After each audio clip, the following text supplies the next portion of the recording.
Allah, Alhamdulillah kita bersyukur dengan kemudahan dan nikmat yang diberikan Allah Subhanahu wa taala. Hingga di kesempatan pagi ini kita kembali bersua dalam edisi Senin tanggal 10 Ramadan 1446 Hijriah bertepatan pada tanggal 10 Maret 2025 Ikhwatal Islam. Seperti biasa pagi ini kita akan ikuti kembali kajian secara langsung live dari studio Radio Hidayah bersama guru kita Ustadz Jeffrey Halim LCMA Hafidhullah Ta'ala yang akan membahas pembahasan lanjutan ke pembahasan kitab Matan Abu Syuja. Mudah-mudahan kebersamaan kita di pagi ini senantiasa diberkahi Allah Subhanahu wa taala dan semoga dari pelajaran kita dengarkan nantinya bermanfaat untuk dunia dan akhirat kita. Amin ya rabbal alamin. Salawat dan salam kepada kita Muhammad sallallahu alaihi wasallam. Allahumma shalli ala Muhammad wa ala ali Muhammad. Tak lupa kepada keluarga beliau, sahabat beliau dan orang-orang yang ikuti sunnah-sunnah beliau hingga yaumul kiamat. Ikhwatal Islam, Ustaz telah bersama kita di studio Radio Hidayah studio Radio Hidayah. Sebelum kita sapa Ustaz terlebih dahulu. Assalamualaikum warahmatullahi wabarakatuh Ustaz. Waalaikumsalam warahmatullahi wabarakatuh. Kaifa haluk Ustaz? Alhamdulillah bikhair. Hayakumullah. Barakallahu fiik. Barakallah Ustaz. Jazakallah khairan Ustaz telah menyempatkan waktunya secara hari ini. Semoga Ustaz dan keluarga senantiasa diberikan kesehatan, dimudahkan segala urusannya. Amin ya rabbal alamin. Untuk pembahasan pagi ini Ustaz akan membahas atau dibab tentang meratapi mayat, dan setelah pembahasan nanti kita sediakan juga untuk tanya jawab. Silakan bagi muslimin dan muslimat yang bertanya atau dapat telepon kami di 08117530.000 dan nomor telepon WA di 0811754544. Untuk pertanyaan melalui pesan ketikan silakan dikirim di 0811754544. Seperti biasa juga kajian ini kami siarkan melalui streaming YouTube dan Facebook dalam bentuk video, dan nomor yang kami sebutkan tadi juga telah kami lampirkan di layar monitor masing-masing. Nah, kita langsung silakan pada Ustaz. Fala tafadhal surah majura. Nah, Ustaz. Bismillahirrahmanirrahim. Alhamdulillah alladzi bi ni'matihi tatimmus shalihat. Asyhadu an la ilaha illallah wahdahu la syarika lah rabbul bariyat. Rabbul ardi was samawat. Wa ashhadu anna Muhammadan abduhu wa rasuluh ad-da'i ilal khairat. Rabbi israh li sadri wa yassir li amri wahlul 'uqdatan min lisani yafqahu qawli. Allahumma zidna ilman warzuqna fahman. Allahumma 'allimna bima yanfa'una wanfa'na bima 'allamtana innaka 'ala kulli syai'in qadir. Allahumma ya hayyu ya qayyum bi rahmatika nastaghith fa aslih lana sya'nana kullah wa la takilna ila anfusina tarfata ain. Kaum muslimin dan muslimat, para as-saimin was saimat yang dimuliakan oleh Allah Subhanahu wa taala, bersyukur kita kepada Allah Azza wa Jal atas segala limpahan nikmat karunia anugerah yang telah Allah berikan kepada kita, sehingga di hari ini, hari Senin bertepatan dengan 10 Ramadan 1446 Hijriah, kita kembali diberikan kesempatan oleh Allah Subhanahu wa taala untuk mengisi hari-hari Ramadan kita dengan ketaatan kepadanya, di antaranya adalah dengan menimba ilmu syar'i. Kita berdoa kepada Allah Subhanahu wa taala semoga kita semuanya diberikan oleh Allah Azza wa Jal ilmu yang bermanfaat dan juga diberikan kemudahan dan taufik untuk senantiasa mengamalkannya. Amin ya rabbal alamin. Selanjutnya salawat dan salam semoga senantiasa tercurah kepada baginda Rasulullah sallallahu alaihi wasallam. Allahumma salli ala Muhammad wa ala ali Muhammad. Semoga salawat dan salam tersebut juga tercurah kepada keluarga beliau, kepada istri-istri beliau ummahatul mukminin, kepada anak-anak beliau, kepada para sahabat radhiyallahu anhum ajma'in, dan orang-orang yang senantiasa istiqamah di dalam mengikuti sunnah-sunnah Nabi Muhammad sallallahu alaihi wasallam ila qiyamis saah. Kaum muslimin dan muslimat, para pemirsa dan pendengar dimanapun antum dan antuna berada, yang semoga senantiasa dirahmati dan diberkahi oleh Allah Subhanahu wa taala. Kita lanjutkan membaca kitab Matan Abi Syuja, Matan Al-Ghayah wa Taqrib, sebuah kitab fikih bermadzhab Asy-Syafi'i yang ditulis oleh Syekh Ahmad bin Al-Husain bin Ahmad Al-Asfahani rahimahullahu taala, yang lebih dikenal dengan Al-Qadi Abu Syuja. Kita masih di pembahasan tentang masalah proses penyelenggaraan jenazah. Ini bab yang terakhir yang beliau bahas tentang masalah larangan untuk meratapi mayat. Beliau rahimahullah mengatakan, qala al-musannifu rahimahullah, wala ba'sa bil bukai 'ala al-mayyit min ghairi nawhin wala syaqqi jaybin wa yu'azza ahluhu ila 3 ayyam min dafni wala yudfanu ithnani fi qabrin illa li hajatin. Penulis mengatakan rahimahullah, semoga Allah merahmati beliau dan kita semua, wala ba'sa bil buka, maka tidak mengapa untuk menangis, ya, ini kepada keluarga yang ditinggalkan, menangisi kepergian mayat, min ghairi nauhin, tanpa ratapan, wala syakki jaibin, dan juga tanpa merobek-robek pakaian. Wa yu'azza ahluhu, dan bertakziah ke keluarganya, ya, ila 3 ayyam, sampai 3 hari setelah dia meninggal. Jadi hari pertama, hari kedua, hari ketiga, ya, bertakziah setelah dia di dafni, setelah dia dikuburkan. Wala yudfadu ithnani, dan tidak boleh untuk dikuburkan 2 orang fi qabrin, di satu liang lahat, di satu kubur, illa lihajatin, kecuali ada keperluan dan kemaslahatan di situ. Kaum muslimin dan muslimat, para pemirsa dan pendengar yang dimuliakan oleh Allah Subhanahu wa taala, di sini ada 3 poin yang beliau sampaikan terkait bab yang terakhir ini. Yang pertama adalah tentang bahwasanya al-buka, ya, menangisi kepergian mayat, ya, ketika kita kehilangan orang-orang yang kita sayangi, dan itu diwujudkan dengan tangisan, itu adalah perkara yang biasa dan tidak mengapa, ya, karena memang ini merupakan fitrahnya manusia. Ketika kita kehilangan orang-orang yang kita sayangi, ya, seperti ayah atau ibu, keluarga kita, maka kita akan merasakan kehilangan, kesedihan. Nah, reaksi tubuh yang akan terjadi adalah kita akan menangis. Itu perkara yang biasa dan diperbolehkan, ya. Kemudian yang perlu kita garis bawahi adalah sebenarnya tangisan itu ungkapan daripada rasa sedih yang kita rasakan ketika kita kehilangan orang-orang yang kita sayangi. Dan kita mengetahui bahwasanya suatu saat kita juga akan mengalami hal yang sama. Ya, orang-orang yang menyayangi kita akan kehilangan kita. Begitulah kehidupan dunia, ada yang datang, ada yang pergi. Sejatinya kita di dunia adalah tinggal menunggu giliran kita, kapan kita akan dipanggil oleh Allah Subhanahu wa taala. Poin yang terpentingnya adalah bekal yang kita siapkan. Ya. Tidak penting kapan kita akan meninggal, tetapi yang terpenting adalah bekal untuk kita bisa menghadapi hari itu.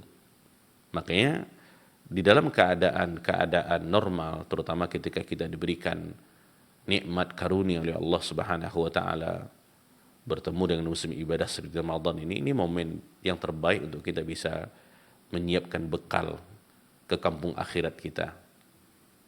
Ya, jadi kalau kita memahami hal ini, bahwasanya suatu hari kita akan meninggalkan dunia yang fana ini, meninggalkan orang-orang yang kita cintai, dan mereka akan menangisi kepergian kita, maka yang harus kita pahami adalah bekal untuk menghadapi hari itu. Ya, bekal untuk menghadapi hari itu. Oleh karena dalam sebuah hadis Nabi SAW mengatakan, al-kayyisu, orang yang cerdas itu adalah orang yang senantiasa mandana nafsahu, seseorang yang senantiasa memuhasabah dirinya. Dia senantiasa mengintrospeksi dirinya. Dalam artian, dia akan mengatakan kepada dirinya, sudah berapa bekal yang akan saya bawa ini. Nah, bekal sini pastinya adalah ketakwaan kepada Allah Subhanahu wa taala. Ya, karena dalam ayat dalam surah Al-Baqarah di juz yang kedua Allah mengatakan wa tazawwadu fa inna khairu zadi taqwa. Berbekallah, sesungguhnya sebaik-baik perbekalan adalah takwa. Takwa adalah menjalankan perintah-perintah Allah semampunya dan meninggalkan larangan-larangan secara keseluruhannya. Itulah takwa, modal terbaik seorang hamba menghadap kepada Allah Subhanahu wa taala. Ya. Kemudian Nabi juga mengatakan orang yang terbaik juga adalah orang yang wa'alima wa'amila lima ba'dal maut. Seseorang yang senantiasa beramal untuk kehidupan setelah kematiannya. Nah, ya. Karena nanti setelah kita meninggal, wafat di dunia ini, kita akan kembali dihidupkan. Tapi alamnya sudah berbeda. Ya, ini alam dunia yang kita berada sekarang. Nanti kalau kita meninggalkan dunia ini, kita akan pergi ke alam barzakh, alam kubur, dan kita akan dihidupkan kembali. Kita akan dihidupkan kembali. Nah, kehidupan kita di dunia ini, itulah waktu terbaik untuk kita bisa menyiapkan bekal kita. Ya, sebanyak-banyaknya. Lakukan ketaatan kepada Allah semampunya. Fattaqullaha mastata'tum. Ya, kata Allah Subhanahu wa taala di beberapa ayat dalam Al-Qur'an. Kemudian larangan-larangan tinggalkan semuanya. Dan dua hal ini merupakan inti ajaran syariat Islam. Jadi syariat Islam itu isinya adalah perintah-perintah berbentuk kewajiban yang harus kita lakukan. Kalau dia wajib, harus dilakukan. Kalau dia mandub, dianjurkan untuk melakukannya. Kemudian juga yang kedua bentuknya adalah larang-larangan. Kalau larangannya tegas, ya itulah haram. Maka kita harus meninggalkannya secara keseluruhannya. Ketika kita mengetahui ini adalah sesuatu yang haram secara agama, ada dalilnya, Al-Quran menyebutkan, hadis menyebutkan, dikuatkan dengan pemahaman para ulama, terutama para sahabat Nabi SAW yang sangat memahami dua pedoman kehidupan ini, Al-Quran dan hadis. Maka kita harus meninggalkan secara keseluruhannya. Nah, ketika kita melakukan hal itu, kita menjadi seorang mukmin yang sejati.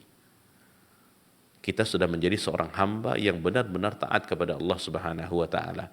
Karena ketaatan kita di hari ini, para pemirsa, itu sangat berguna di kehidupan kita di alam barzakh. Ya. Karena Allah sudah memberikan kesempatan kepada kita. Jangan sampai nanti ketika kita dipanggil oleh Allah Subhanahu wa taala, kita justru belum siap. Kita tidak punya bekal. Karena kematian datang kapanpun dan dimanapun tanpa kita ketahui. Ada orang yang sehat wal arfiyat, segar bugar, dipanggil oleh Allah Subhanahu wa taala. Ada orang yang sakit bertahun-tahun masih hidup sampai sekarang. Ya, kematian tidak melihat kepada kesehatan, sakit, muda, tua, miskin, kaya, semuanya. Ya. Kapan ajalnya sampai, maka dia akan dipanggil oleh Allah Subhanahu wa taala. Nah, hari-hari seperti itu akan membuat orang-orang yang kita tinggalkan menangisi kita. Nah, menangis itu boleh, tidak ada masalah. Ya, makanya beliau mengatakan tadi wala ba'sa bil buka. Ya, disebutkan dalam sebuah riwayat ketika anak Nabi Muhammad SAW, namanya Ibrahim bin Muhammad, wafat. Ya, dan kita mengetahui Nabi Muhammad SAW memiliki anak, ada yang perempuan, ya, ada yang laki-laki. Nah, di antaranya adalah Ibrahim bin Muhammad, yang perempuan hidup kemudian meninggal di waktu dewasa, sedangkan yang laki-laki meninggal ketika masih kecil. Nah, ketika meninggal anaknya Ibrahim bin Muhammad sallallahu alaihi wasallam, beliau mengatakan, innal aina tadma'u, sesungguhnya mata mengalirkan air mata, wal qalba yahzan, dan hati sedih. Ya, jadi kesedihan hati diungkapkan dengan air mata yang keluar. Wala naqulu illa ma yurdi rabbuna, dan kami tidak mengatakan kecuali apa yang diridhoi oleh Rabb kami. Artinya beliau ingin menegaskan bahwa tangisan itu bukan berarti tidak ridho dengan takdir Allah. Tangisan itu merupakan manusiawi. Orang kalau sedih menangis, manusiawi. Ya. Wa inna bifiraqika ya Ibrahim lamahzunun. Dan sesungguhnya kami, wahai Ibrahim, dengan berpisah denganmu sungguh sangat sedih. Dan kita bisa merasakan, para pemirsa dan pendengar yang dimuliakan Allah Subhanahu wa taala, anak yang kita tunggu bertahun-tahun, ya, kemudian lahir dalam keadaan sehat walafiat, di usia kecil masih bayi meninggal.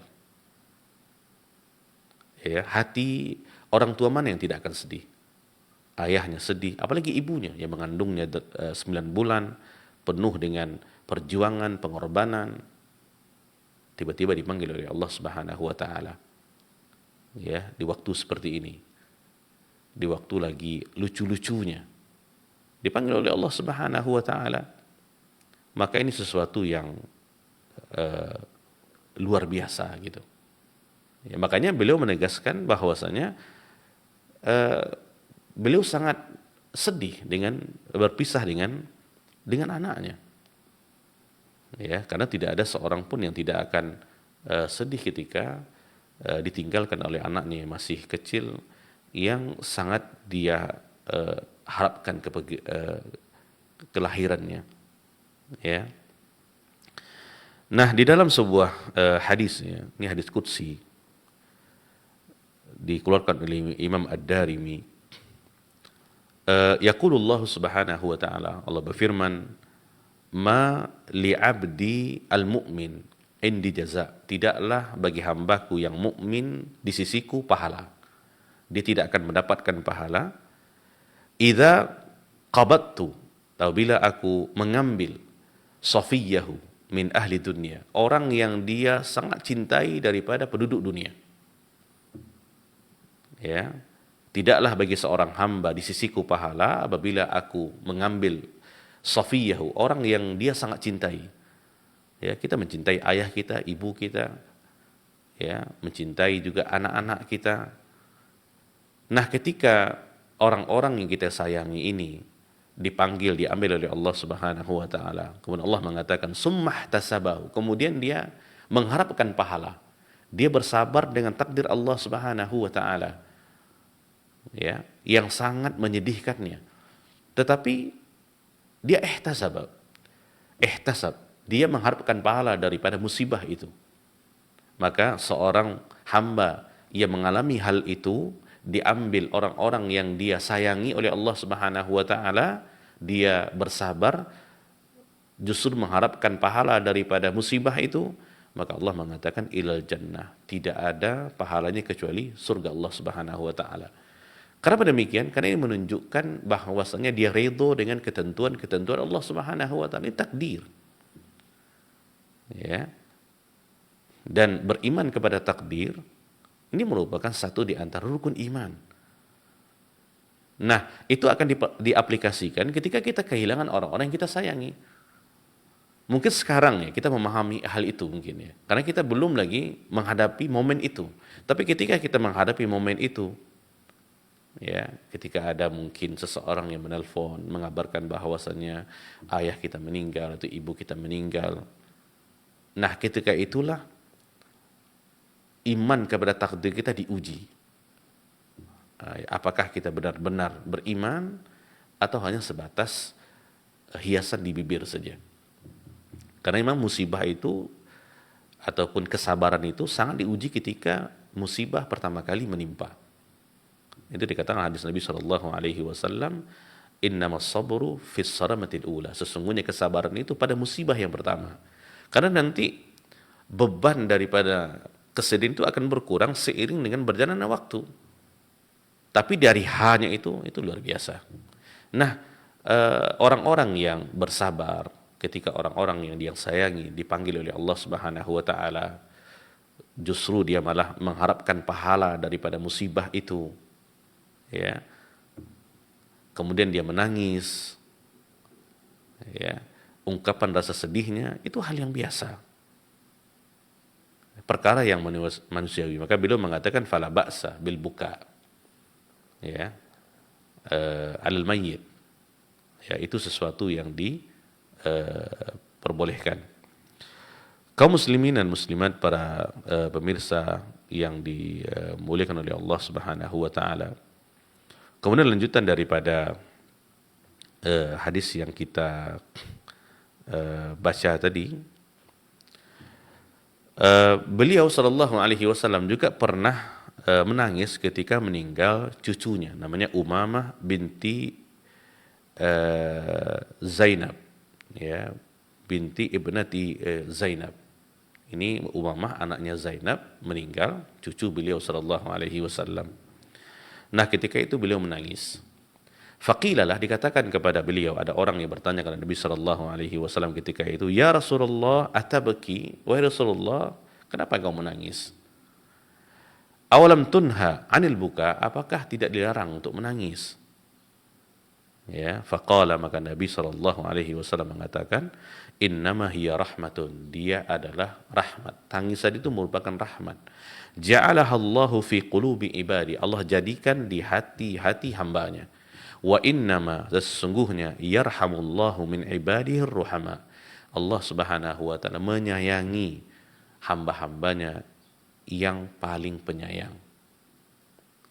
Nah, ya, ini rahmat daripada Allah Subhanahu wa taala. Karena tangisan itu lahir daripada kesedihan. Ya, itu perkara yang biasa gitu. Yang mana kesedihan itu merupakan ketika orang-orang yang kita sayangi diambil oleh Allah Subhanahu wa taala. Apalagi kalau kita menangis, ya, ketika kita membaca Al-Qur'an, itu rahmat daripada Allah Subhanahu wa taala. Ya. Tapi jangan kita menangis karena melihat film, sinetron, kemudian kita menangis, itu tidak gitu. Ya. Nah, yang di sini merupakan hal yang diperbolehkan. Tadi Nabi menangis ketika anaknya Ibrahim meninggal, kemudian juga beliau menangis ketika cucunya Umamah itu meninggal. Ya. Kisah daripada Umamah ini disebutkan di dalam Musnad Imam Ahmad. Makanya beliau di sini penulis rahimahullah mengatakan bahwasanya tidak mengapa untuk menangis. Ya. Kemudian beliau menegaskan min ghairi nauhin wala syakki jaibin. Yang mana tangisan itu tanpa diiringi oleh ratapan dan merobek-robek pakaian. Nah, ini dilarang adalah meratapi mayat. Jadi kalau menangisi itu boleh, tapi kalau meratapi itu tidak boleh. Bedanya apa? Meratap itu adalah ekspresi yang berlebihan ketika kita ditinggalkan oleh orang-orang yang kita sayangi. Ada perbuatan-perbuatan lain yang kita lakukan selain menangis gitu. Ya, contohnya beliau sebutkan wala syakki jaib. Nah, syakku jaib ini adalah contoh-contoh daripada tangisan, contoh-contoh daripada ratapan. Nah, ya, jadi ratapan itu adalah ekspresi yang berlebihan, respon yang berlebihan daripada seseorang ketika dia kehilangan orang-orang yang dia sayangi. Tadi dia menangis, itu boleh. Nah, kalau dia melakukan hal-hal yang lain selain itu, contohnya adalah syakki jaib, merobek-robek pakaian, juga nanti disebutkan dalam hadis menarik-narik rambut, ya, atau memukul-mukul tembok, atau berteriak-teriak, ya, ketika orang-orang yang disayangi meninggal, itu adalah ratapan. Nah, ya, jadi ada dua hal yang harus kita pahami. Hal yang pertama dibolehkan, dia adalah tangisan. Hal yang kedua dilarang. Ya. Nah, larangannya itu diancam dengan hadis Nabi Shallallahu Alaihi Wasallam. Ya, disebutkan di dalam hadis Nabi Shallallahu Alaihi Wasallam tentang masalah ini, tentang larangan niyahah ini, yaitu meratap ini. Nabi Shallallahu Alaihi Wasallam bersabda dalam sebuah hadis, ya, ini dalam Sahih Bukhari hadisnya, innal mayyita la yu'adzabu bibuka'il hayy. Sesungguhnya mayat itu sungguh diazab dengan tangisan orang yang masih hidup. Kita sering menganalogikan, ya, ketika kita menangisi orang yang kita sayangi, itu menunjukkan kita sayang kepada mayat tersebut. Sebenarnya enggak. justru itu akan membebani mayat. Artinya kalau kita benar-benar sayang kepada orang yang kita sayangi, yang telah dipanggil oleh Allah, contoh nih, kita meninggal ayah kita sangat menyayangi ayah kita. Ya, kalau kita benar-benar sayang kepada ayah kita, jangan ratapi kepergiannya. Karena ketika seorang anak meratapi kepergian ayahnya, itu akan membebani kepada mayat. Itu bukan dia sayang kepada ayahnya, tetapi dia jahil dengan hukum agama. Karena demikian, karena yang dibutuhkan ayahnya adalah bukan ratapan, tapi adalah doa daripada anak-anaknya. Ya, kalau menangis silahkan. Karena kalau sudah meratap biasanya itu akan kehilangan akal sehatnya. Dia akan melakukan sesuatu yang tidak pernah dia lakukan sebelumnya. Nah, gitu. Kenapa? Dia sudah kehilangan akalnya. Sehingga yang seharusnya dia mampu untuk melakukan hal-hal yang bermanfaat, terkhusus kepada mayat ini, sekarang tidak lagi gitu. Makanya ketika saya katakan tadi, banyak yang menganalogikan kalau ada seseorang yang meratapi kepergian keluarganya, oh ini dia paling sayang nih. Enggak. Itu karena dia jahil dengan agamanya. Kenapa demikian? Karena dia tidak tahu apa yang seharusnya, yang sangat berguna, bermanfaat kepada orang yang sudah meninggal. Yang sangat berguna bagi dia adalah doa. Doa daripada orang-orang yang masih hidup, terutama anak-anaknya, anak-anak yang saleh dan salihah. Itu yang dibutuhkan. Ya, makanya kalau kita perhatikan, kenapa bisa mayat itu diazab dengan ratapan orang yang masih hidup? Biasanya mungkin semasa masih hidup, seorang ayah tidak pernah menasihati anaknya. Nanti kalau saya meninggal, jangan diratapi ya, itu tidak boleh. Tidak pernah ayah tadi mengatakan kepada anaknya hal itu. Nah, justru malah mungkin menyuruhnya. Ini kalau menyuruhnya menjadi beban kepada dia. Karena itu sesuatu yang dilarang, dia yang menyuruhnya gitu. Ya. Dan juga dalam sebuah hadis Nabi SAW juga mengatakan, man niha alaihi fa innahu yu'adzabu bima niha alaihi yaumil qiyamah. Barang siapa yang diratapi kepergiannya, maka dia diazab dengan ratapan itu pada hari kiamat.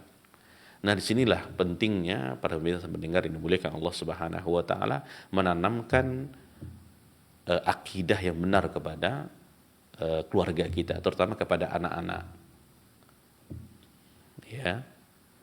Ini diantaranya gitu. Karena nanti kalau kita tidak menerangkan hal-hal seperti ini kepada mereka, justru malah kita menyuruhnya, maka kita mendapat saham daripada dosa yang sudah dia lakukan. Justru akan memberatkan kita yang sudah meninggal. Ya, tapi kalau seandainya semasa hidupnya dia sudah pernah menasihati anaknya, bahkan memberikan pelajaran kepada anaknya, membimbing, nanti kalau meninggal jangan diratapi ya, ratapan itu ini dia, ini dia, ini dia. Kemudian diratapi oleh anaknya, itu tidak akan sampai kepada hadis ini. Artinya dia sudah pernah menyampaikan itu. Ya, tapi kalau tidak pernah, nah ini yang terkena hadis ini. Dia akan justru malah akan disiksa karena tangisan daripada orang-orang yang masih hidup. Ya, jadi kalau poin tadi kalau menangis boleh, tapi kalau ratapan jangan. Ya, jangan itu bukan berarti hukumnya makruh, bukan, tetapi sudah sampai ke haram, yang mana kalau dilakukan itu akan berdosa.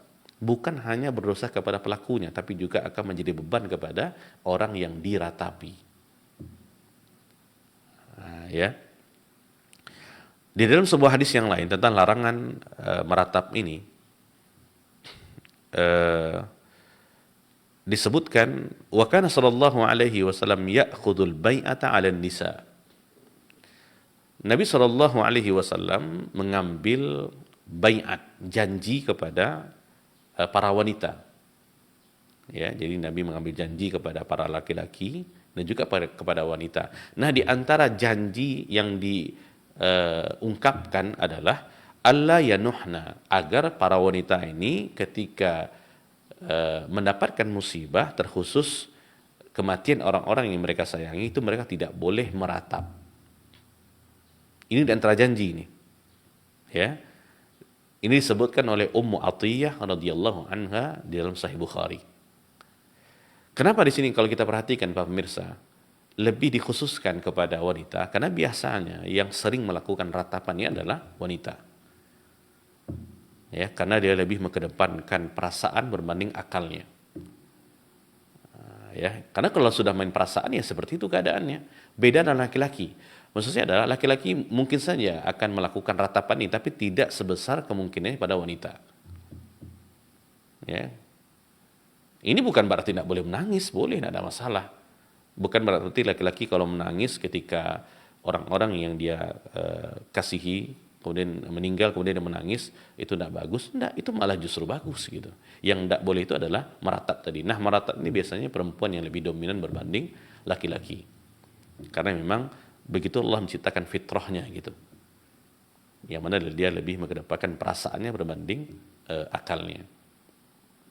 Ya, makanya Nabi mengkhususkan nih, kalau untuk wanita di antara janji-janji yang Nabi ambil daripada mereka adalah mereka tidak boleh menangis, mereka tidak boleh meratap. Alla yanuhna. Ya. Nah, ini sesuatu yang harus kita pahami para pemirsa dan pendengar. Ya, karena ini termasuk di antara beriman kepada takdir. Khairihi wa syarrih. Takdir yang baik ataupun takdir yang buruk. Ya, sering di takdir yang buruk ini yang mungkin secara pengamalan kita perlu meningkatkan keimanan kita. Ya, kalau kita memahami bahwasanya orang-orang yang kita sayangi ini adalah titipan daripada Allah. Layaknya titipan di dunia, suatu saat itu akan diambil oleh tuannya. Kita kalau meminjam atau dititipkan apapun oleh orang, itu kan akan diambilnya nanti. Ya, maka kalau kita memahami kaidah-kaidah seperti ini, terutama beriman kepada takdir, maka tidak ada masalah. Kita tidak akan melakukan larangan-larangan ketika orang-orang yang kita sayangi dipanggil, diambil oleh Allah Subhanahu wa taala. Kalau menangis silakan. Tadi sudah kita terangkan dalilnya. Bahkan Nabi Shallallahu alaihi wasallam pun menangis ketika meninggal anaknya, meninggal cucunya. Bahkan beliau mengatakan rahmat daripada Allah Subhanahu wa taala.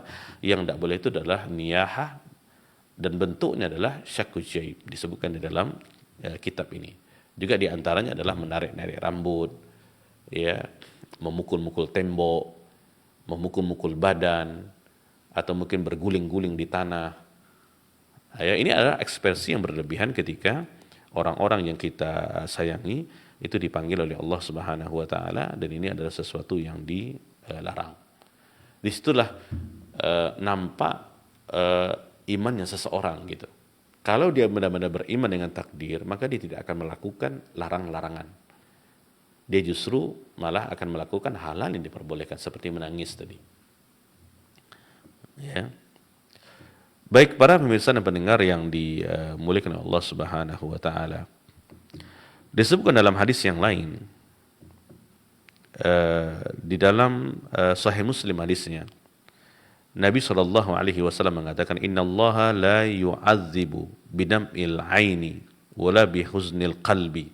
Allah tidaklah menyiksa, mengazab ya dengan air mata yang mengalir dan juga hati yang sedih, walakin yu'adzib bihadza wa asyara ila lisani au yarham.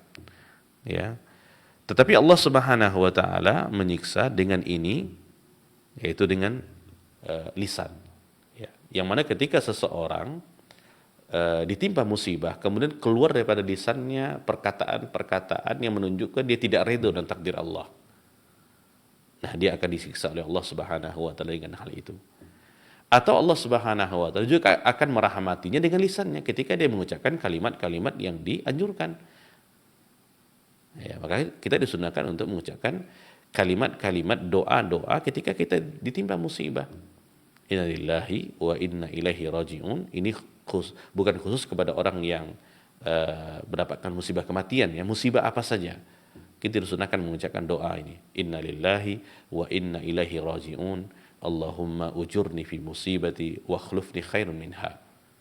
Itu doanya gitu. Nah, kalau kita mengucapkan doa ini ketika kita ditimpa musibah, terkhusus di pembahasan musibah kematian, maka dengan lisan ini kita akan mendapatkan rahmat daripada Allah. Tapi kalau seandainya keluar daripada lisan kita bukan kalimat-kalimat seperti itu yang menunjukkan kita tidak redha dengan tadi Allah Subhanahu wa taala, maka Allah akan mengazab kita dengan lisan ini. Maka Nabi menunjukkan dengan lisan beliau tadi, yu'adzibu bihadza bilisani au yarhamu. Ini menunjukkan bahwa lisan adalah anggota tubuh yang paling banyak mendulang pahala, di saat bersamaan dia juga akan banyak mendulang dosa. Tergantung bagaimana kita memanfaatkannya untuk kebaikan. Kalau kita gunakan untuk kebaikan, maka kita akan mendapatkan pahala. Tapi kalau kita gunakan untuk keburukan, maka kita akan mendapatkan dosa. Terkhusus ketika ditimpa musibah ini. Berdoa kepada Allah Subhanahu wa taala. Ya, karena kalau kita kembali kepada hadis secara umum, tidak ada yang yang sia-sia daripada perbuatan seorang mukmin. Dan ini hanya ada untuk orang beriman saja. Ketika dia diberikan nikmat, bersyukur. Fakana khairan lah, baik untuk dia. Ketika dia ditimpa musibah, sabar. Dia bersabar, itu baik untuk dia. Dan dalam kehidupan ini, dua hal ini akan kita alami. Nikmat Allah berikan satu saat, kadang-kadang musibah. Tidak ada opsi yang ketiga. Kalau kita melakukan opsi yang ketiga, menunjukkan kita tidak ridho takdir Allah. Dan di dalam hadis itu Nabi mengatakan, ini hanya orang beriman yang mampu melakukannya. Kenapa? Dia mengetahui keutamaannya. Ya, kan tidak selamanya kita mendapatkan nikmat. Juga tidak selamanya kita mendapatkan musibah. Kadang-kadang kita mendapatkan nikmat, bersyukur, alhamdulillah, alladzi bi ni'mati tatimmus shalihat, ditunjukkan dengan sebagai dekatnya kita dengan Allah Subhanahu wa taala. Ada kalanya kita ditimpa musibah, inna lillahi wa inna ilaihi raji'un. Allahumma ujurni fi musibati, ya Allah berilah aku pahala dengan musibah ini ya Allah. Wa khlufni khairan minha, dan gantilah untukku yang lebih baik daripadanya. Selesai. Menunjukkan bahwasanya dia ridho takdir Allah Subhanahu wa taala. Begitulah kehidupan. Kita akan mendapatkan kebahagiaan, kegembiraan, sesaat kita akan mendapatkan kesedihan. Dan itu adalah perkara yang lumrah di dalam kehidupan. Kaum muslimin dan muslimat, para pemirsa dan pendengar yang dimuliakan oleh Allah Subhanahu wa taala. Di dalam hadis lain tentang larangan untuk meratap ini, ya, ini agak kita panjangkan karena memang kalau kita lihat fenomena di masyarakat itu sedang terjadi gitu. Nah, itu yang saya katakan tadi, kadang-kadang kalau kita larang gitu ya dalam keadaan seperti itu, nanti keluarganya mengatakan itu tandanya dia sayang kepada si fulan yang meninggal gitu. Nah, ini kita katakan tadi, sayang itu tidak ditunjukkan dengan ratapan, tapi ditunjukkan dengan tangisan.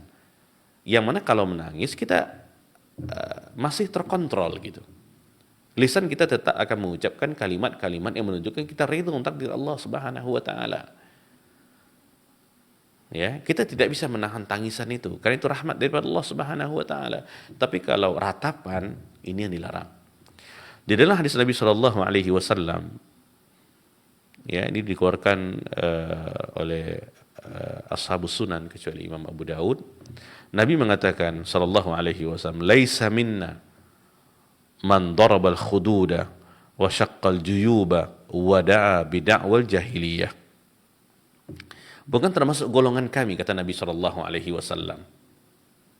Ya, bukan termasuk golongan kami. Berarti pelaku-pelaku berikut ini dia bukan termasuk umat Muhammad sallallahu alaihi wasallam. Yang pertama adalah man darabal khududa, orang-orang yang memukul-mukulkan pipinya. Ini bentuk ratapan para pemirsa. Ya, wa syaqqal juyub, dan merobek-robek pakaian. Ya, wada'a bid'awal jahiliyah, dan menyeru dengan seruan jahiliyah. Dia berteriak-teriak. Nah, orang-orang melakukan hal-hal seperti ini, bentuk-bentuk daripada niyahah, termasuk diantaranya dalam hadis yang lain adalah menarik-narik rambut, ya, itu dikatakan dalam hadis yang lain. Nah, orang-orang yang melakukan hal ini adalah ratapan. Nah, kalau dia melakukannya, Nabi mengatakan laisa minna, dia bukan termasuk umat Muhammad sallallahu alaihi wasallam.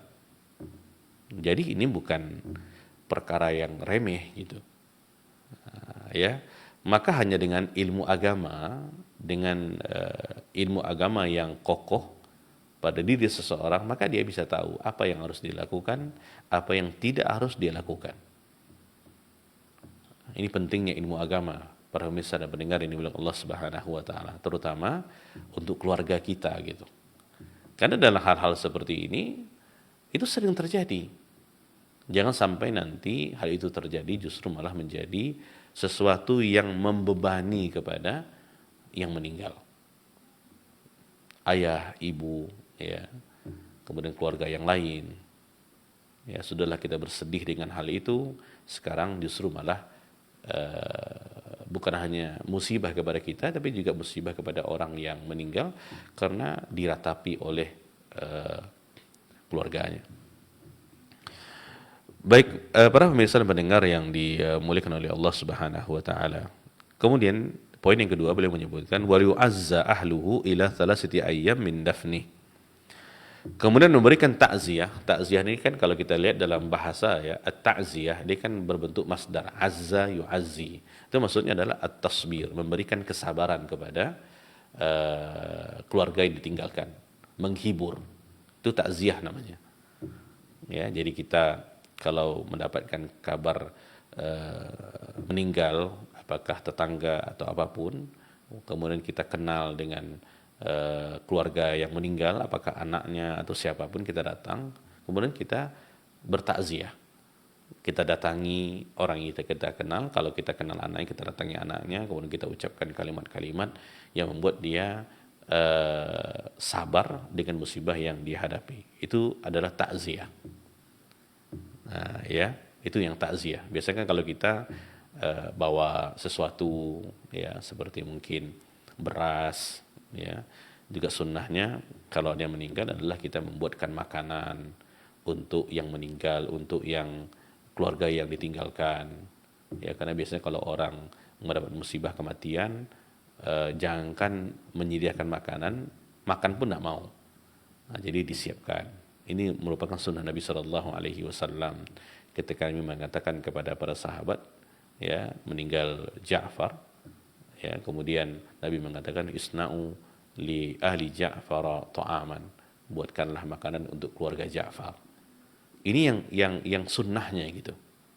Jadi yang menyiapkan makanan itu adalah keluarga, bukan tetangga dekat, ya, sehingga beban musibah itu ringan. Dan nampak bagaimana kita menguatkan saudara-saudara kita diwujudkan dengan makanan tadi. Yang membuatnya adalah tetangga-tetangganya, kemudian juga kerabat-kerabatnya, ya, sehingga itu mengurangkan beban tadi. Nah, itu diperbolehkan, ya. Nah, di sini beliau mengatakan takziah itu adalah setelah 3 hari saja, ya. Kenapa takziah itu tidak boleh setelah itu para pemirsa? Karena disebutkan di dalam kesimpulan para ulama, kita kalau bertakziah lebih daripada itu, kita hanya akan mengembalikan memori-memori sedih mayat kepada ahli warisnya. Yang mana kalau itu terjadi, kita bukan malah meringankan beban kesedihan, tapi malah menambah gitu maksudnya. Nah, ya, keluarga yang ditinggalkan sudah redha nih, ya, makanya kita katakan tadi seiring dengan berjalannya waktu, beban itu akan berkurang, ya, akan berkurang ya, sehari, 2 hari, 3 hari, 4 hari, ya, berkurang dia. Nah, kalau nanti kita kembali bertakziah di hari yang seminggu setelahnya atau 2 minggu setelahnya, ini orang sudah oke gitu keadaannya, dia tidak lagi bersedih, dia sudah plong untuk menerima hal itu. Tapi kalau kita kembali mengingatkan, oh saya ini temannya, saya dulu gini-gini, membuat dia sedih, maka itu tidak dianjurkan gitu. Maka takziah itu di 3 hari saja, ya, 3 hari setelah mayat dikuburkan, hari pertama, hari kedua, hari ketiga. Ya, tujuannya adalah supaya tidak kembali membuat sedih keluarganya. Ya, kan tujuan daripada takziah itu kan meringankan, menghibur. Nah, kalau kita menghiburnya, maksudnya bertakziah setelah 3 hari, itu bukan malah meringankan beban kepada yang ditinggalkan, justru malah menambah gitu. Karena yang pada awalnya memori itu sudah tidak ada, sekarang muncul lagi. Nah, juga di sini disebutkan oleh para ulama, ya, seperti Syekh Shalih Fauzan hafizahullah, kita tidak boleh menyimpan barang-barang yang khusus untuk mayat, apa barang-barang dia, karena barang-barang itu hanya akan mengingatkan kita dengan mayat dan membuat kita sedih gitu. Ya, yang dibutuhkan oleh mayat bukan kesedihan kita kepadanya, tetapi adalah doa. Itu yang dibutuhkan sebenarnya. Ya, kadang-kadang kan sebagian kalau kita perhatikan menyimpan barang-barangnya, kemudian kalau dilihat melepaskan kerinduan, ya ucapkan doa. Karena kita akan seperti orang-orang yang meninggal gitu, akan pergi nantinya. ya, maka yang diperlukan adalah doa dan istighfar tadi. Ya, makanya beliau mengatakan wa yu'azza ahluhu ila 3 ayyam min dafni. Ya, ini dalam mazhabnya Syafi'i dan juga dalam mazhab-mazhab yang lainnya. Ya.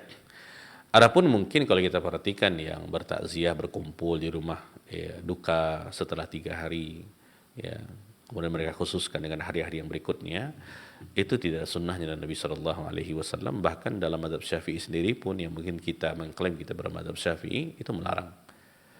Ya, ini Abu Syuja mengatakan rahimahullah ini hanya 3 hari saja.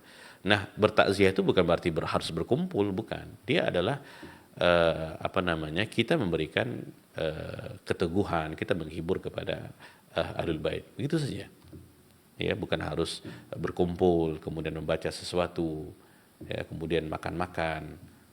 Ya, itu sesuatu yang tidak diajarkan oleh Nabi Shallallahu Alaihi Wasallam. Kaum muslimin dan muslimat, para pemirsa dan pendengar yang dimuliakan Allah Subhanahu wa taala.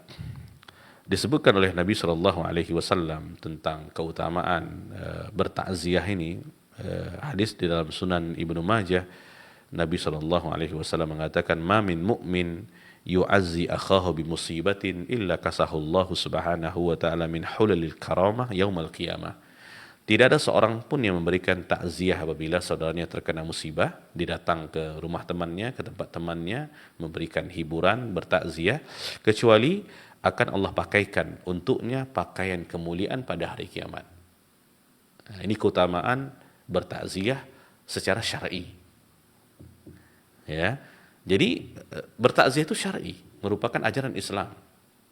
Ya, ini bentuk daripada kita bersaudara. Jadi kesedihan yang ada pada saudara kita itu kita rasakan dan kita berusaha untuk bisa mengambil kesedihan itu sehingga dia tidak merasakan sendirian gitu. Bebannya menjadi berkurang. Nah, ini diungkapkan dengan bertakziah tadi. Tetapi ada cara-caranya, ada etika-etikanya, ya, sehingga takziah itu menjadi sesuatu yang dianjurkan gitu. Nah, ya. Karena tentu kita harus dalam masalah ibadah, karena di dalam sebuah ibadah kita harus mencontoh bagaimana Nabi Shallallahu Alaihi Wasallam melakukannya. Ya, jadi takziah itu menguatkan hati yang terkena musibah, kemudian memberikan hiburan kepadanya, membawa sesuatu, menceritakan hal-hal yang menyenangkan hatinya, sehingga kesedihan itu akan terlupakan. Sesuatu ketika kita alihkan kepada yang lain, itu biasanya akan mengurangkan bebannya gitu. Tapi kalau kita fokus di situ saja, dia akan terbebani dengan hal itu. Nah, kita alihkan fokusnya, kita berikan dia hiburan, kita bertakziah, dan kita kalau memang itu adalah teman kita, kita tahu apa yang dia sukai, apa yang tidak dia sukai. Ini merupakan wujud daripada ukhuwah Islamiyah. Ya. Baik, kemudian kaum muslimin dan muslimat yang dimuliakan Allah Subhanahu wa taala, yang terakhir poin ketiga, beliau mengatakan wala yudfanu thnani fi qabrin illa lihajah. Tidak boleh dikuburkan 2 mayat dalam satu kuburan kecuali karena ada hajat dan kebutuhan. Ya. Nah, ini sesuatu yang harus kita pahami juga gitu ya. Jadi kalau seandainya pada hukum asalnya 1 mayat 1 liang lahat. Nah, apakah boleh 1 mayat ataupun 2-3 mayat 1 liang lahat? Jawabannya boleh kalau ada kebutuhannya. Ya, kalau ada kebutuhannya.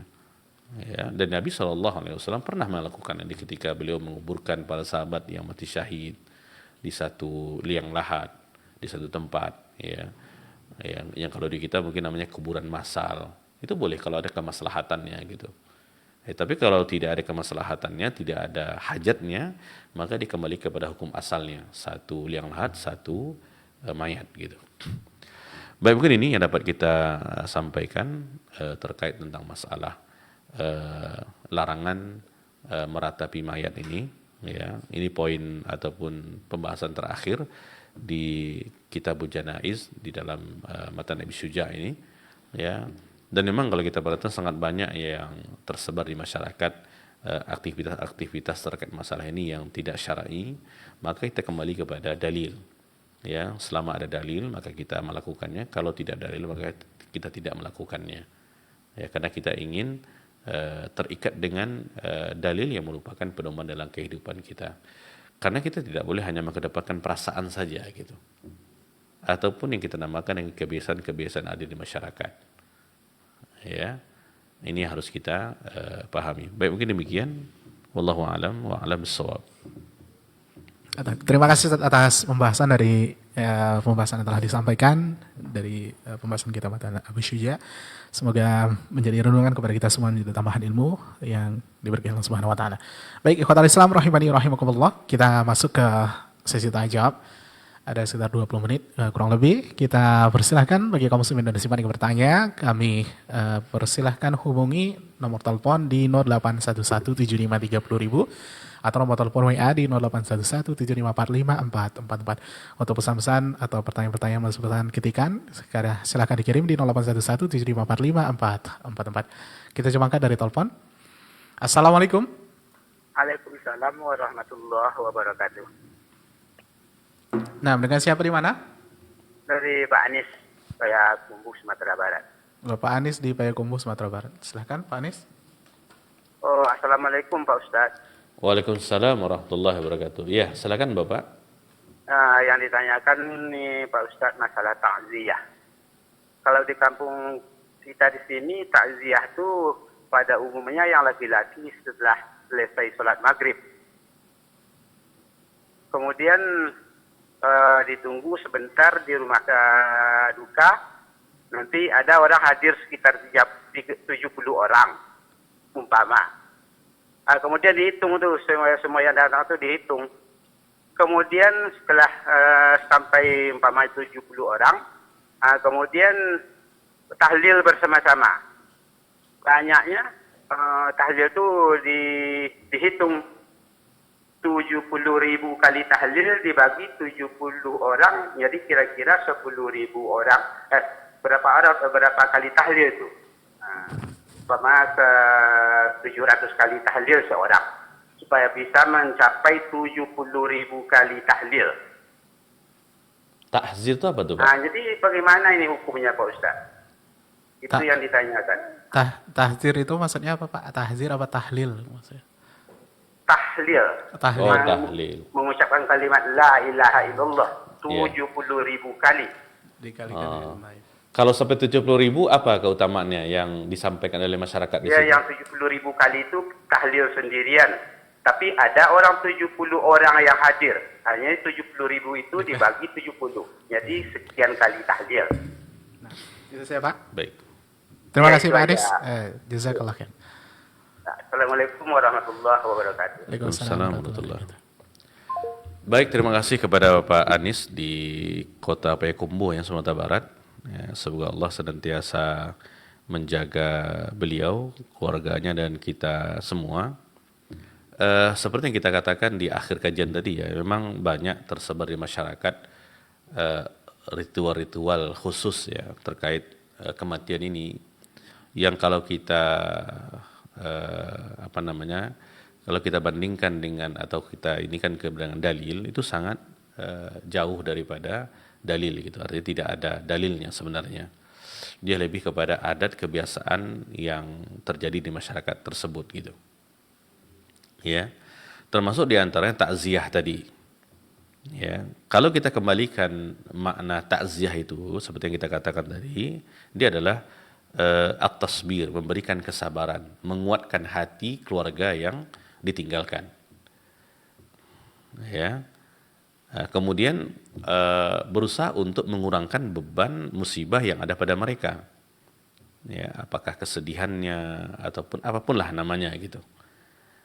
Ya, maka seseorang ketika melakukan hal itu, dia sudah dikatakan bertakziah dengan ungkapan apapun yang dia katakan kepada saudaranya. Asalkan intinya adalah untuk menguatkan, memberikan kesabaran, mengurangkan beban musibah, itu dikatakan takziah. Ya, maka kalau kita perhatikan di dalam hadis Nabi SAW, di antara lafaz-lafaznya adalah ya, ketika Nabi mengatakan inna lillahi ma akhadha wa lahu ma a'ta, sesungguhnya bagi Allah apa yang Allah ambil dan baginya apa yang dia beri, wa kullu syai'in indahu bi ajali musamma, setiap sesuatu di sisi Allah Subhanahu wa taala dan ketentuan yang sudah ditentukan. Fal tasbir wal tahtasib, hendaklah engkau bersabar, hendaklah engkau mengharapkan pahala. Ini di antara ungkapan-ungkapannya gitu. Ya. Kalau kita bawa ke doa dia yang ma'thurnya gitu. Tapi dengan ungkapan apa saja itu boleh. Ya, seperti kita katakan kepada saudara kita, bersabarlah. Ini suatu takdir Allah Subhanahu wa taala. Ya, harapkan pahala daripadanya. Doakan. Kalau ayah yang meninggal kita katakan doakan ayahnya. Itu dibutuhkannya gitu. Kita akan selalu ada untukmu kalau ada kebutuhan apa-apa. Ini diantaranya gitu. Nah, kalau seperti yang disampaikan oleh Pak Anis tadi, hafizahullah, yang merupakan kebiasaan di kampungnya dengan dikhususkan kalau yang laki-laki setelah maghrib kemudian membaca tahlil, dihitung orangnya yang hadir. Kan kalau kita lihat para pemirsa secara kasat mata tanpa dalil ya, apa kaitan tahlil dengan orang meninggal gitu? Ya, secara akal gitu kita katakan. Sebenarnya di dalam dalil tidak ada disebutkan seperti itu. Ya, bertakziah itu adalah memberikan, menguatkan gitu kepada orang yang masih hidup, keluarganya, itu dia. Justru kalau saat ini nanti datang beramai-ramai, membuat ritual-ritual khusus, itu malah menyusahkan, membebankan kepada tuan rumah karena lagi sedih gitu. Butuh untuk menyendiri, butuh untuk menenangkan hati. Nanti kalau terjadi hiruk pikuk, kan justru malah membebankan. Ini secara akal ya gitu, kalau kita lihat ya. Nah, secara dalil jelas dilarang karena memang tidak ada tuntunannya gitu. Nah, apalagi kalau ingin seperti yang disampaikan oleh Bapak tadi, hafizahullah, sampai mencapai 70.000 tahlil dibagi kepada 70 orang tadi, dihitung orangnya gitu. Nah, ya. Yang perlu saya garis bawahi adalah kita tidak menyalahkan tahlilnya. Tahlil itu merupakan zikir kepada Allah, tetapi ada waktu-waktunya untuk kita berzikir. Nah, ya, kapan diucapkan gitu. Tapi kalau momennya setelah kematian itu perlu kepada dalil. Makanya kalau kita lihat ya, sesuatu yang dilarang itu tentang ibadah ini, kan asal sesuatu pada ibadah kan dilarang kecuali ada dalilnya. Termasuk dalilnya adalah apa dalil mengkhususkannya? Kita bertahlil setelah orang meninggal. Nah, itu. Jadi bukan tahlilnya, karena kalau kita sentuh masalah ini akan disebutkan masa tahlil tidak boleh, itu kan zikir. Bukan masalah zikirnya, tapi kaifiyah dan kapan dibacanya gitu. Sedangkan ini momennya orang meninggal. Orang meninggal butuh kepada kesabaran gitu. Kita menguatkannya, makanya adanya syariat takziah tadi. Kita sudah bacakan keutamaannya. Dan Nabi SAW dan para sahabat mengamalkan juga hal itu. Tapi takziahnya mereka seperti yang kita sampaikan tadi. Menguatkan, datang kepada orang yang kita kenal siapa.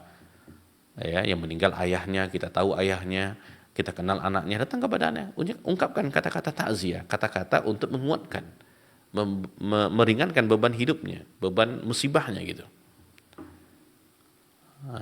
Kemudian juga seperti yang kita katakan tadi, seperti Nabi mengatakan, buatkanlah untuk keluarga Ja'far makanan, itu juga bentuk daripada bagaimana kita berusaha mengurangkan beban daripada tuan rumah yang ditinggalkan, yang ahli warisnya gitu.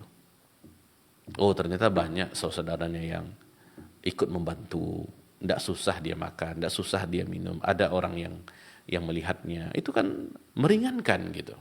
Tapi kalau malah berkumpul, kemudian baca tahlil seperti yang Bapak sampaikan tadi, hafizahullah, ini jelas sesuatu yang tidak dibenarkan, ya, karena wallahu alam, sedangkan ilmu yang ada, saya tidak tahu ada dalilnya membolehkan untuk hal seperti itu. Berkumpul di rumah duka, kemudian dikhususkan berapa orangnya, dihitung, kemudian mengucapkan tahlil, kemudian dibagi kepada setiap orangnya. Ya, itu adalah ibadah. Nah, ketika ibadah itu dikhususkan ada dalilnya. Simpelnya para pemirsa mendengar, kenapa kita mesti membaca surah Kahfi dari Jumat? Karena itu ada dalilnya. Kenapa kita dianjurkan untuk membaca surah Sajdah dan Al-Insan ketika kita sholat subuh berjamaah? Itu ada dalilnya. Kenapa kita sering mengucapkan surah Qaf ketika khutbah Jumat? Kan itu ada dalilnya. Nah, seperti itu. Jadi mengkhususkan sesuatu juga harus ada dalilnya. Kenapa kita melaksanakan sholat duha di waktu duha? Kan itu ada dalilnya. Ya. Baik, mungkin demikian Bapak. Semoga yang sedikit ini bisa memberikan inspirasi kepada Bapak dan juga keluarga. Ini memang sebuah tradisi ya, kita tidak bisa langsung akan merubahnya dengan satu atau dua kali perkataan, tetapi kita hanya berusaha gitu. Kalau kita tidak mampu untuk berdakwah secara langsung, mungkin kita bisa berdakwah secara tidak langsung dengan memberikan kepada mereka bacaan-bacaan yang singkat yang bisa untuk mengurangkan apa yang selama ini tidak mereka pahami, sehingga memberikan pemahaman kepada mereka. Dan saya yakin orang-orang di kampung Bapak dan yang lainnya di seluruh Indonesia ini semuanya inginkan kebaikan. Kita yakin itu, menginginkan kebaikan dengan perbuatan-perbuatan yang mereka lakukan. Tapi niat baik saja tidak cukup, dia harus dengan dalil. Baik, demikian, wallahu a'lam bishawab. Terima kasih Ustaz atas jawabannya. Semoga Pak Anis juga mendengarkan dengan jelas dari jawaban telah disampaikan Ustaz. Barakallahu fikum. Silakan anggota Islam untuk pertanyaan selanjutnya, masih dari telepon di 08117530.000 dan nomor telepon WA di 0811754544. Mari kita persilakan. Dan untuk pesan-pesan ketikan di 0811754544 juga kita persilakan. Coba angkat dari telepon WA di sini setelah mencoba hubungi kita. Assalamualaikum. Waalaikumsalam warahmatullahi wabarakatuh. Nah, dengan siapa di mana Ibu? Dengan Umurian di Jalan Uga. Umurian di Jalan Uga, silakan. Ya, di kampung kami Ustaz, kebiasaannya itu kalau ada orang meninggal, jadi laki-laki dan perempuan itu ikut, maksudnya ibu-ibunya itu ikut mengantarkan jenazah ke kuburan Ustaz. Kemudian kalau yang meninggal itu perempuan, jadi yang membukakan wajahnya si mayat itu harus perempuan gitu. Itu bagaimana hukumnya Ustaz? Syukur Ustaz. Assalamualaikum warahmatullahi wabarakatuh. Waalaikumsalam warahmatullahi wabarakatuh. Baik, terima kasih kepada Ibu ya, yang sudah bertanya. Semoga Allah jaga Ibu, keluarga, dan kita semua. Kaum muslimin dan muslimat, para pemirsa dan pendengar yang dimuliakan oleh Allah Subhanahu wa taala. Ini tentang mengiringi jenazah ya sampai ke kuburnya. Ya, mengiringi jenazah sampai ke kuburnya. Ini sesuatu yang disunnahkan ya, untuk kita bisa mengiringi jenazah sampai ke kuburnya. Ya, bahkan keutamaannya sangat besar. Ya, dalam sebuah hadis Nabi SAW mengatakan, barang siapa yang menyolatkan mayat, ya, maka dia akan mendapatkan 1 qirat. Kalau dia mengiringi mayat sampai ke kuburnya, maka dia mendapatkan 2 qirat. 1 qirat itu sebesar gunung Uhud. 2 qirat itu sebesar, berarti kalau 2 qirat sebesar 2 gunung Uhud. Besarnya pahalanya gitu. Ya, ini sangat luar biasa ya, keutamaannya. Namun di situ ya ada hal-hal yang harus kita perhatikan agar kita mendapatkan keutamaan tersebut. Ya, agar kita mendapatkan keutamaan tersebut. Nah, di sini kalau kita perhatikan ada perkara-perkara memang yang dianjurkan untuk kita melakukan ketika kita mengantarkan jenazah ini. Ya, kalau dalam istilah fikihnya tasyi' namanya. Ya, ada yang dianjurkan, ada yang dilarang untuk kita melakukannya ketika kita mengiringi jenazah tadi. Ya, di antara perkara yang dianjurkan adalah yang pertama jelas mengiringinya. Jadi kalau kita tidak punya apapun hajat ya, kalaupun punya kita bisa tunda, maka ini keutamaan yang luar biasa. Kita berusaha untuk mengiringi jenazah. Ya. Kemudian yang kedua, al-isra, kita harus bersegera. Jangan ditunda-tunda gitu. Ya. Karena dalam hadis Nabi SAW mengatakan, asri'u fa in taku salihatan fa khairun tuqaddimunaha ilaihi wa in taku siwa dzalika fa syarrun tada'unaha an riqabikum. Bersegeralah, jika dia adalah orang yang baik, maka itu kebaikan untuknya yang disegerakan. Jika dia bukan seperti itu, ya, maka keburukan yang kalian sudah letakkan daripada pundak-pundak kalian, karena pengurusan jenazah itu fardu kifayah. Jadi kalau kita segerakan, selesai dia gitu, lebih baik. Ya, kemudian juga dianjurkan kita untuk berjalan di depannya. ya, berjalan di depannya. Maka sunnahnya kita mengiring jenazah itu adalah al-masyu, berjalan. Ini kalau seandainya jarak di antara rumah duka dengan kuburan itu dekat. Tapi kalau jauh tidak mengapa untuk kita menggunakan kendaraan seperti yang biasa kita lakukan. Ya. Kemudian disebutkan dalam hadis Nabi Shallallahu Alaihi Wasallam tentang perkara yang dilarang. Kalau tadi dibolehkan, kita sudah sebutkan keutamaannya. Ya, yang pertama adalah larangan untuk wanita mengiringi jenazah. Di sini larangannya makruh gitu.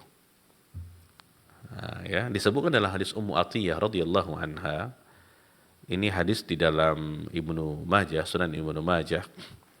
Beliau mengatakan radhiyallahu anha, nuhina an natsba'a al-janaiza wa lam ya'zim alaina. Nabi melarang kami untuk mengiringi jenazah dan Nabi tidak tegaskan larangan itu. Berarti dia makruh. Ya.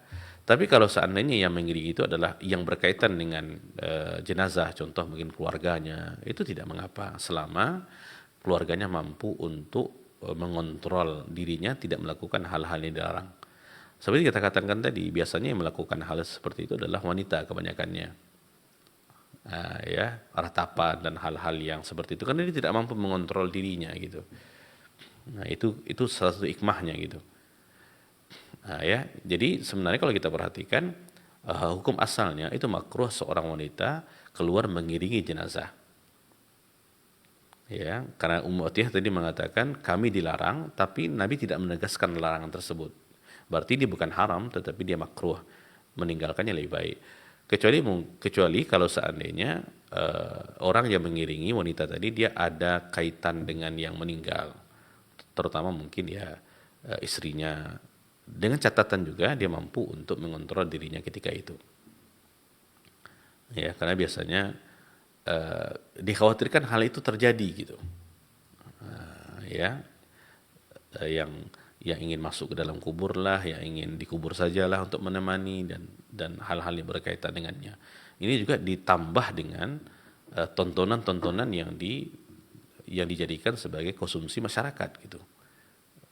Ya, padahal itu semua hanyalah sesuatu yang dibuat-buat saja gitu. Jadi terbawa-bawa dia jadinya. Ya, maka dengan ilmu agama kita bisa melihat mana yang baik, mana yang buruk sesuai syar'i gitu. Kemudian juga raf'us saut, ya, mengangkat suara, berteriak-teriak. Ya, sambil pun kalau kita berzikir itu tidak boleh dengan suara yang tinggi. Ya. Kemudian juga duduk ya di kubur. Nah, kalau kita mengiringi jenazah harus kita pahami adalah sunnahnya kita menanggalkan sandal, kemudian kita berjalan dan kita harus memastikan yang kita injak itu bukan kuburan. Karena ada larangan untuk melakukan hal itu. Ya, ini dia di antara hal-hal yang dilarang, termasuk yang ibu tanya tadi, mengiringi jenazah.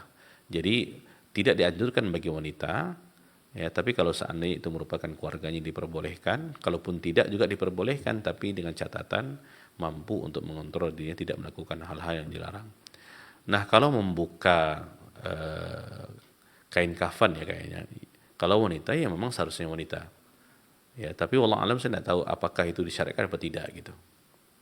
Ya, karena memang kalau wanita yang meninggal, yang memandikannya wanita, ya begitu syar'inya.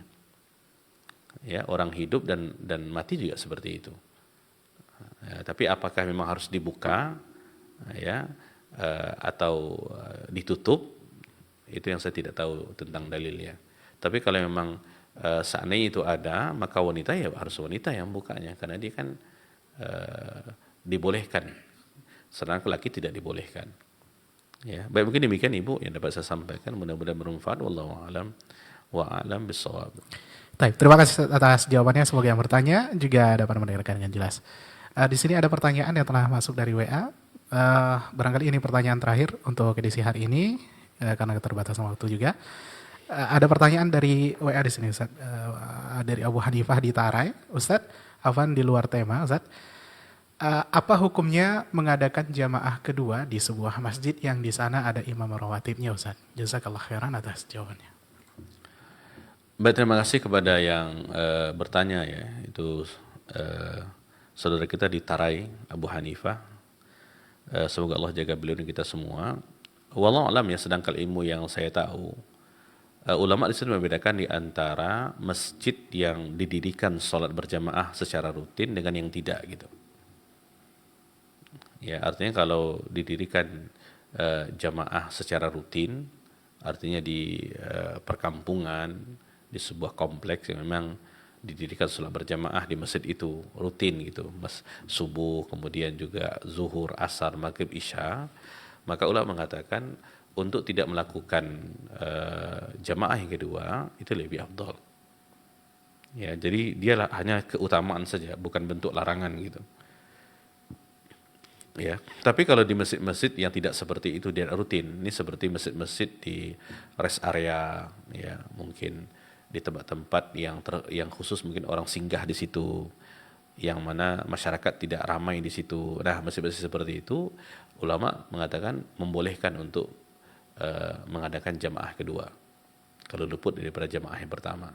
Tapi kalau di masjid-masjid yang rutin dilaksanakan sholat berjamaah, maka tidak melakukannya lebih utama. Jadi daripada sudut keutamaan saja.